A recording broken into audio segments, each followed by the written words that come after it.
ప్రభునందు ప్రియులైన మీకందరికీ యేసుక్రీస్తు ప్రభువారి నామంలో శుభవందనాలు తెలియజేస్తూ ఉన్నాం. ఎడారిలో సెలయేర్లు అనే దిన ధ్యానము కొరకై స్వాగతం. జూలై 20. దేవుని కుమారుడైన యేసు అను గొప్ప ప్రధాన యాజకుడు మనకున్నాడు గనక మనం ఒప్పుకొనిన దానిని గట్టిగా చేపట్టుదము. మనము కనికరింపబడి సమయోచితమైన సహాయం కొరకు కృప పొందినట్లు ధైర్యముతో కృపాసనమునొద్దకు చేరుదుము. హెబ్రీ పత్రిక 4వ అధ్యాయం 14-16 వచనాలు. మన ప్రార్థనలో మనకు ఆసరా యేసు ప్రభువే.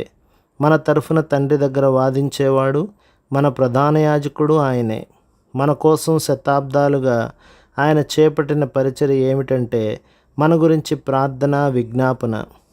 మన అతుకుబతుకు విన్నపాలను మన చేతుల్లో నుండి తీసుకొని వాటికున్న కల్మషాలను కడిగి తప్పుల్ని సరిదిద్ది వాటిని తండ్రికి సమర్పించి తన స్వంత నీతి విమోచనలను బట్టి తండ్రి ఆ విన్నపాలను అంగీకరించాలని తండ్రితో వాదిస్తున్నాడు. ప్రియ సోదరి సోదరా, ప్రార్థన చేసి జవాబు రాక విసిగిపోతున్నావా? అదిగో చూడు, నీ తరఫు న్యాయవాది అప్పుడే జవాబుని తండ్రి దగ్గర నుండి రాబట్టుకున్నాడు. విజయం దాదాపుగా నీ చేతికి చిక్కబోతున్న క్షణంలో నీ ప్రయత్నాన్ని విరమింపజేసి యేసుకు కూడా అపజయాన్ని, నిరుత్సాహాన్ని కలిగిస్తావా? నీ తరఫున ఆయన అతి పరిశుద్ధ స్థలంలోకి వెళ్ళాడు.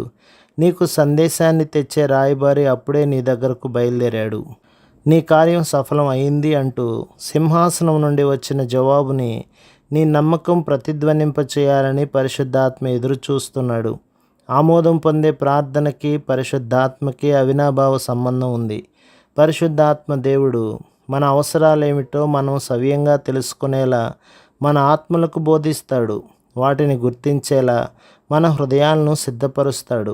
సరిపడినంతగా కోరుకునేలా మన అభిలాషలను రేకెత్తిస్తాడు. దేవుని శక్తి, జ్ఞానము, కృపలను స్పష్టంగా మనకు చూపించి మనకు ధైర్యం చెబుతాడు. ఆయన సత్యంపై అచంచలమైన నమ్మకాన్ని మనలో పుట్టిస్తాడు. ప్రార్థన చేయడం అంటే నిజంగా చాలా అద్భుతమైన సంగతి. అంగీకారయోగ్యమైన ప్రతి ప్రార్థనలోనూ తండ్రి, కుమార, పరిశుద్ధాత్మలు ముగ్గురు పూనుకొని పనిచేస్తారు. ప్రభు మిమ్మును, మీ కుటుంబమును, మీ సంఘమును దీవించి ఆశీర్వదించునుగాక. ఆమేన్.